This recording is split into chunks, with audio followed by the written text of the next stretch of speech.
So while that uploads, I'll start on a new one. It's really funny. I always used to try to keep my videos at 15 minutes.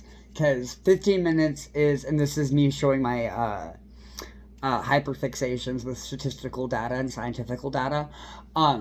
But analytically speaking, 15 minutes is about as much time as people are willing to spend paying attention to something new. And 15 minutes is also about as much time as it takes for YouTube to even kind of pick you up. Like I told you, I really don't care about monetization. Part of my privilege, luckily, is that I'm comfortable thanks to my father. But it would be nice to get out there. And so I always try to keep my videos at least 15 minutes. But ever since I've been talking a lot more, since like the falling out of my old high school friend that I've talked about on here and on the ARG. I made the ARG because and that was part of the falling out, is I got so tired of masking. I got so tired of masking and trying to be so polite. Meanwhile, it just feels like people just walk all over me because I'm not saying what they want me to say. And I've had so many boyfriends and friends who are like, wow, you like really know what to say to people. Like, I've even freaked people out because I know how to talk to cops and stuff. And I always used to just tell people, oh, well, they're just people too. You just gotta know how to talk to them. And no, it's because I've been researching this since I was 5 years old because I don't understand people. I understand them a lot better now at 31 years old, but as a child, as a very emotional 5-year-old child who was ridiculed for being named Gage and called Gage over and over again to the point that I had to do a word association game with a teacher assistant, and then I ended up landing on the word God, and I still remember this day because of my eidetic memory. They freaked out because they're like, yeah, God begins with G too, and I think I thought more of it, but then I was like, no, it just also begins with G, you fucking weirdo.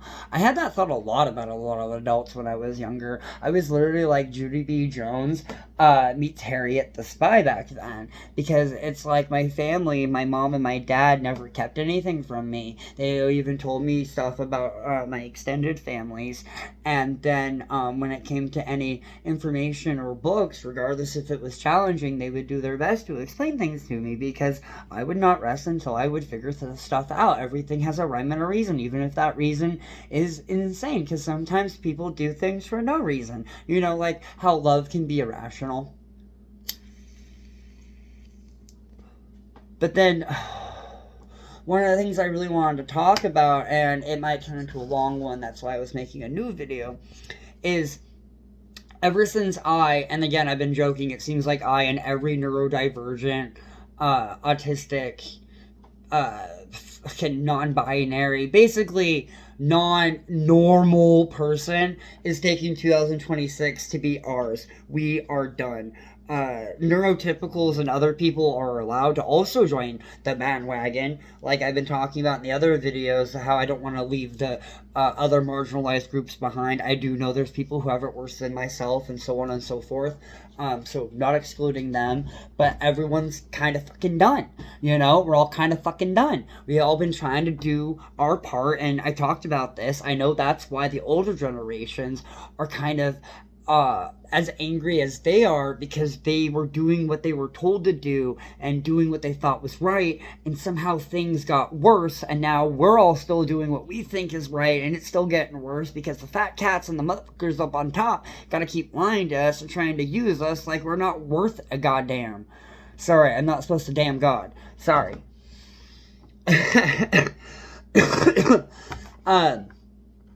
But as I've been unmasking since 2026, my whole family, especially my dad, got upset because they were like, why do you keep bringing up the crazy hatch? I thought you were more or less over that. And first of all, I'm still really upset that I haven't gotten reevaluated or more answers on that situation. You would think getting misdiagnosed as schizophrenic and then literally still being copacetic and lucid enough to still function as a person, because I've had jobs, relationships, I have done so much since that moment in my life at 17 when they tried to take away all my rights, trying to say I was just a cuckoo banana person. But one of the things I truly sat with that I had to tell my family, because it kind of upset my dad. But I was like, because that's what happened when I got sent there. I even made a joke to my brother.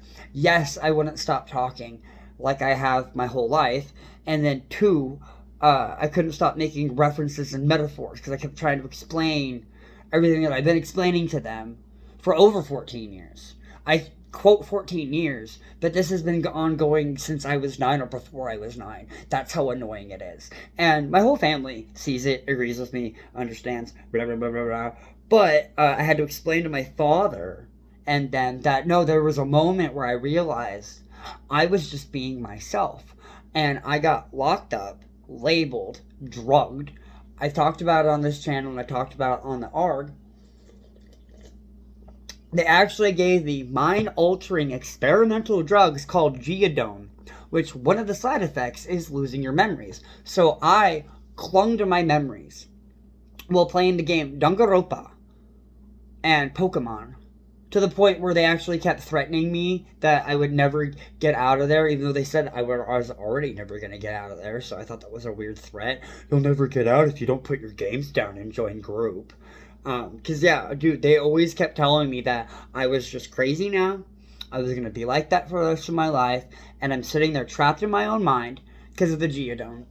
And I've talked about this on the channel before, but while I was in the psych ward, my dosage on the Geodone wasn't as strong, and so I was actually a bit more coherent in the psych ward. I used to do art projects, and I used to actually help lead group back like I was in school. I made friends, and eventually I communicated with my mother on the outside on how to wrangle my ass out of there. Dude, I was even reading stuff about me in their paperwork upside down, because I can read upside down and backwards. And they at one point they were trying to say I was like criminally insane. And I'm like, first of all, I have committed no crimes in my life. So, second of all, no, not criminally insane, criminal genius. So I was like, I have committed no crimes ever in my life. You cannot call me a criminal. Genius, I've been called that more than once. But criminal, how dare you? And, it's like ever since I got out of there, it's like I've been trying to justify to myself to not be afraid to be myself. Like, how crazy is that? Like, one of my worst fears is, oh, what if I am correct about a lot of things? I always tell people, and I've been telling people, I don't think I'm right about everything. I'm not one of those pig-headed people who is like, oh, I am a genius. I know everything. No, I'm a genius because I humbled myself. Regardless if I wanted to or not, I have been absolutely ridiculed since 5 years old. And I don't play no victim. I am a victor. I am victorious. I have been through this shit, and I am still the intelligent man you see before you. Not to toot my horn too much, because, like, my mom always raised me to be a kind and gentle man, and I'm very strong, and a lot of men aren't very gentle, and a lot of people aren't very gentle. I always say I'm very blunt and truthful, and so sometimes I always feel like no matter how gentle I am, I can never be gentle enough. You know, like I said, I'm always trying to say the mean thing in a nice way. So that's why I really cherish when I can truly be myself with people. And then one of the scariest things about the way that I operate, my whole family understands, and a lot of people in my groups online have been really resonating with, like my friend Tim. Oh my god, I absolutely platonically love my friend Tim and Ty. I'll just call them Tim and Ty to try to hide them. But I was talking to Tim, and he really resonated with my message. Because he actually asked, how does my mind keep up with my thumbs? And I told him the joke that I talked about on here before. But like I said, I'm going to be doing long videos anyway. But at 5 years old, my 5th grade teacher, Miss Rasmussen, she got married and her name got changed. But her name was Miss Rasmussen. And my mom realized that my mind works faster than my body can keep up with. So I was always writing and skipping words and sentences. But I could read you exactly what I wrote. I would do all my math in my head, and I would be able to give you the right answer, but I wouldn't be able to show you my work. And I would actually even argue as to why I would have to show you my work if I got the right answer. It's obvious. And they realized that my mind was working on a whole nother level. And sadly, back in 2000, there wasn't really much going on with people recognizing neurodivergency and autism. I was put in different groups throughout my life of kids in higher reading groups and um, uh, higher math classes and science classes, and I always really loved that kind of stuff, especially when it came to my video production classes. And I always loved art class all the way up until high school, because I even told my teacher, Mr. Howard, in video production that I did not like her. She was mean because she stifled creativity. And I agreed with him that she was the teacher, so I would be respectful, but I told her as an artist I could not back down from my artistic view. He actually said he found that he found that he actually really respected that. He was like, "Wow, so you'll be nice to her, but you're not backing down that she's wrong." And I was like, "Yes, sir." And he loved me because my parents always raised me to be kind and polite, and that was like his whole thing in that class. Oh gosh, I used to skip and go and read the Johnny the Homicidal Maniac class, and Johnny the Homicidal Maniac comic book by Johnny Vasquez in high school, while I used to go and edit all my video projects. It was like my little safe haven. It's kind of why I just still like making videos and doing stuff today. And I might get back to doing more actual substantial product projects, but even back when I was doing all those videos with my ex Ethan, and even back when I was dating that catfish Antonis that I've talked about on this channel, I realized that I was still so heavily masking because I was doing whatever they wanted because I thought they loved me. That was really what it was. It was like, I will do anything for love. Like, I'm not a whore and I'm not stupid, but I've been told that I am too trusting, and I always tell them, no, I'm not too trusting. I have trust issues. I have boundary issues, but because, like Chucky said on Rugrats, I'm a big, brave dog. I fight that. Just like I fight my agoraphobia, my selective mutism. Like my little brother even told me at one point when I was kind of having a meltdown, because I told him sometimes all of the muchness of life and getting overwhelmed by all of this just makes me want to go full-blown like mute, like shut down mute, like my mom has done and I have done a couple of times. I've had to clean up depression messes. It's part of the reason why I'm so good at cleaning, that I've been taking care of the house since I was 9, and I was a janitor for 3 years while I was dating kind of a shitty guy.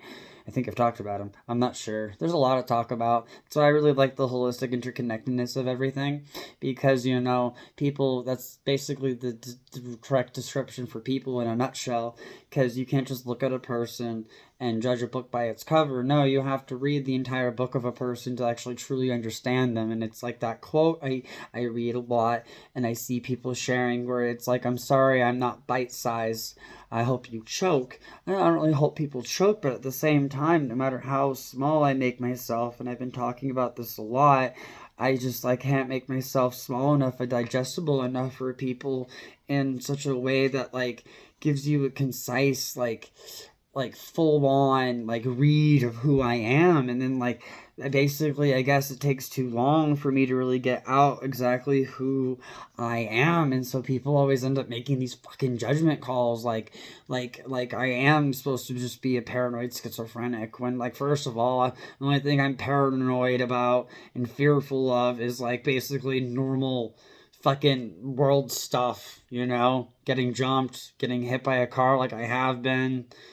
There's nothing too crazy. And then the whole schizophrenia aspect, I've actually even proven to my family, because not that they needed to be proved to, I like to do that with my research. But I was talking about it one day and I saw the light bulbs clicking off, even though they already believe me and know the psych ward was wrong. I still get stuck on it sometimes because it was really that shitty. But I told them, by definition, if I was schizophrenic at 17 years old, that means 14 years later at 31, I would need medication.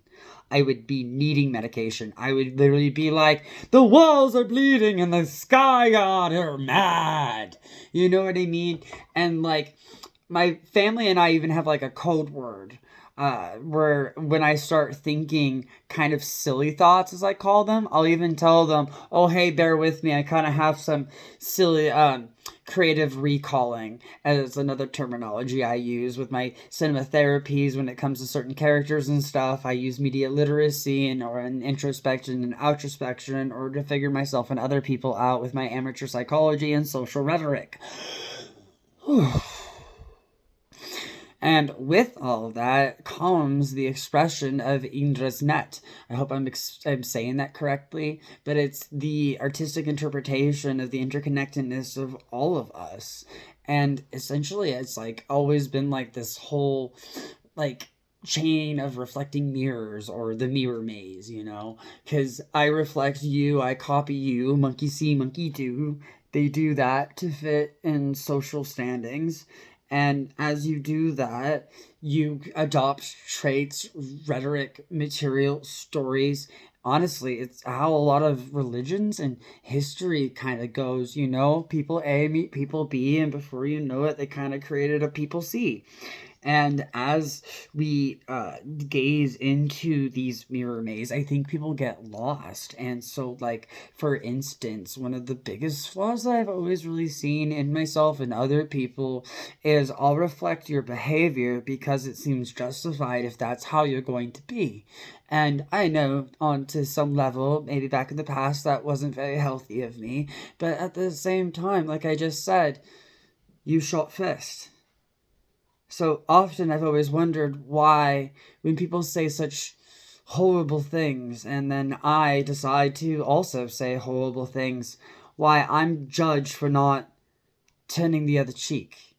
And they're not judged for firing first. Like I said, they shot first. And then it always reminds me of Faye Valentine from Cowboy Bebop, who says, shoot them before they shoot you. And one of the biggest rhetorics that I actually disagree with in the BPD community that I'm in, and mind you, I've agreed with like everything else, this is the only thing I don't, is they keep taking blame for pushing other people away, saying they might have gotten along. And I was like, I have bipolar disorder, and I know not everyone's the same, so maybe I'm the odd duck out, but I haven't agreed with it because I don't push people away. Usually people get away from me and try to call me a monster. And the only time I ever push people away is when I'm done. I'm done people pleasing. I've been saying this a lot everywhere, where it's like my whole life I've been like a people pleasing genie. There's enough slices of cake within me, like Hal said in the reboot, for everybody. But at the same time, it's my cake. It's my abundance, it's my happiness, it's my love to give. And I don't have a social battery. Like, due to my, like, neurodivergency and, like, agoraphobia and the like, I don't like being around people. I like being around my family. I like one-on-ones. I like long, engaged conversations. I think any party over 5 or 6 is kind of too many, or it gets too crowded depending on the location. And it's too much to pay attention to. And I'm so fucking ruddy aware of everything all the time, to the point that I have to not pay attention to it, or why I have my headphones on like so many other neurodivergent people as well. And I don't mean to be a yapping loud man who just barks at the void, essentially. But at the same time, even when I journal in my journals, and I have so many of them, and I'm even writing 2 books that I called The Guide to Earth and Social Standings and Social Customs, a neurodivergent take working title.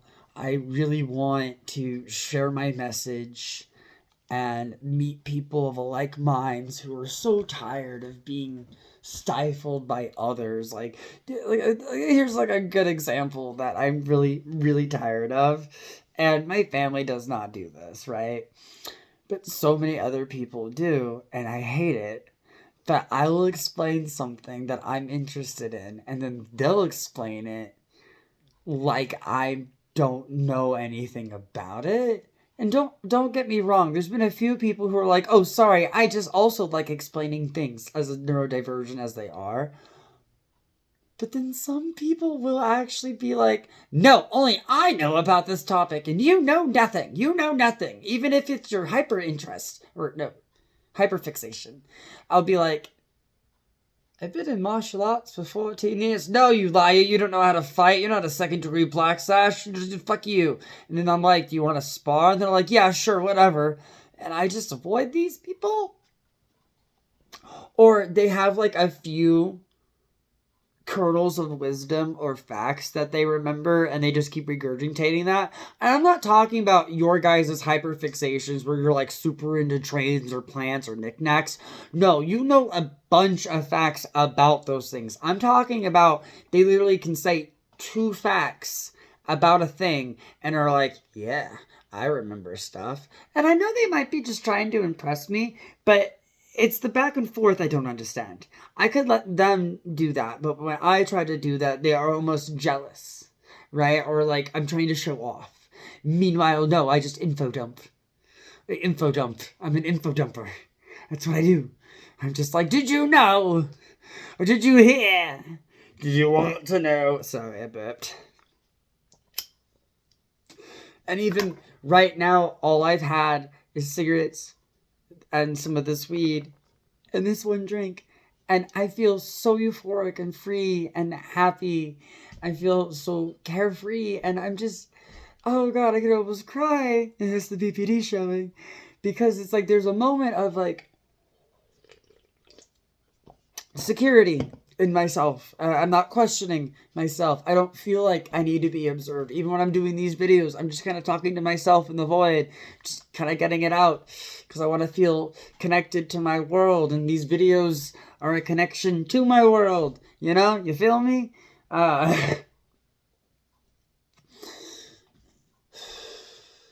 And I'm so tired of hiding, because I'm no coward by every definition of the word. I'm no coward, but I feel like a coward because I feel like I've just been hiding. I've been hiding my beautiful soul. I've been hiding my art. I've been hiding my poetry. I've been hiding my story just because of all this judgment. And like, I really do mean like harsh critical judgment. I've had people call the police on me. I've been swatted, people. I've been swatted when I wasn't even home. And then when I tried to talk to said people, they were like, "Whatever, we'll do it again." And I am like, the police themselves said even if there's beef, it's a civil matter that should be handled between you and I, and that you retaliating with the police when you don't even know the full picture is childish. And I calm down. And I don't like ha ha ha them. But there is a part of me that wants to. I'm not gonna lie, there's a part of me that wants to ridicule them. Like a cocky crow or a fucking rooster, just like, ah ha ha! Like this last person that I was fucking friends with before they just fucking totally jumped ship on me. Like, I know I said some shit, but at that point, I literally don't fucking care about your opinion anymore, bro. What do you not understand about this? You could literally say that I am the devil himself, and I would go, "Cool, I've heard that before. From priests? My whole life because I'm gay, and you don't even understand what it's like to be gay. You understand what it's like to be straight, and people think you're gay, but you'll never understand what it's like to be gay. But go ahead and keep talking to me about what it's like to be gay." Like, that's what I'm talking about. Like, people will try to talk to me about my life perspective as if I haven't fucking lived it. It drives me crazy. It really does. Because it almost, like I was telling my family, I feel like a ghost. I feel like a ghost of myself. Or there was a really wonderful woman and her mother. They were in a documentary where her mother was talking about her daughter's been saying it her whole life. And I sent it to my mom and my brother and my dad. And I was like, "I'm just like her. I'm just like her." Because she brought up Ariel and said they steal her voice. Because she has selective mutism. And as I sit here in 2026, I see all these other beautiful fucking people showing up being like, I'm tired of being silent. Like, oh, it's like, whatever. You can make fun of me. You can say whatever. I'm gonna be myself. I'm fucking tired of it. It's like Stonewall 2.0, I swear. It's like you got the trans and non-binary people. We got all the fucking immigrants and people being targeted by ICE. We have all the fucking victims of the Epstein list. Did I say the autistic neurodivergent crowd? And then there's BPD and bipolar disorder and other personality disorders. There's just so many things, so many interconnected things, like I like to talk about, that people don't want to look at the full fucking picture. They want to isolate every little thing and nitpick every little thing. And now here we are, 2026, everything fucking sucks. And I'm tired of everything sucking. Dude, I have bipolar disorder, and I swear all of my personality disorder friends probably know exactly what I'm talking about. Well, you'll be cold chilling and you're perfectly fine, and then you like remember just how shitty things are, or like something happens to you and it ruins everything, and then you feel irrational because you know you're happy, you're good, you have everything you need, you're good, you're square, you're organized, you know. And then no, I have to feel sad. It actually happened to me. I don't know if I talked about it in the last video, but I'll mention it here again. I had to call my mom, and I had to really sit with the fact that it was just the chemicals playing tricks on me. I literally woke up and just like felt sad for no reason. I was like, I have so many things going for me, Mom. Why do I feel sad? And we were like, oh, you know what? I guess that's the BP demons. It's the BP demons and the chemicals in my head just kind of making me feel that way. And as I talked it out, as I keep saying, you need to feel yourself out. There's no such thing as a good or a bad emotion, just like drugs and other chemicals is how you go about it. I found my way back to the happy as I am now, because as you could hear, I was getting a little emotional there. So, I'm gonna upload this one to Gage's stage. I think that was a great talk. Void, or as I've been calling you in the ARG, my river, or as I should call you now, my Dirk Gently, my Sigeli, or, what was it, Mon Eternity. But yeah, it's like I'm so tired of hiding the vastness of the person I am. I'm sorry that there actually is just like an ocean, a planet, a galaxy's worth of personality within me. And there's so many shallow people out there that even if I stood in a puddle of them, I'd never get my feet wet. So, Gage Stage, signing out. This has been Gabbing with Gage. Wink. I'm gonna make more videos after I journal and eat some more food, or I might hold off on videos because, like I said, I sometimes get carried away and ahead of myself. So I'll wait to see if I have anything I feel like is worth sharing, because that's part of the selective mutism, and the being hyperverbal is like sometimes I start talking too much about nonsense. It's like facts and info dumping and like really interesting rhetoric, but a lot of the time it's just kind of vapid nonsense. Meanwhile, it's like within all of that, there actually is a point. Alright, anyway, I'll stop playing with my hat. Mwah.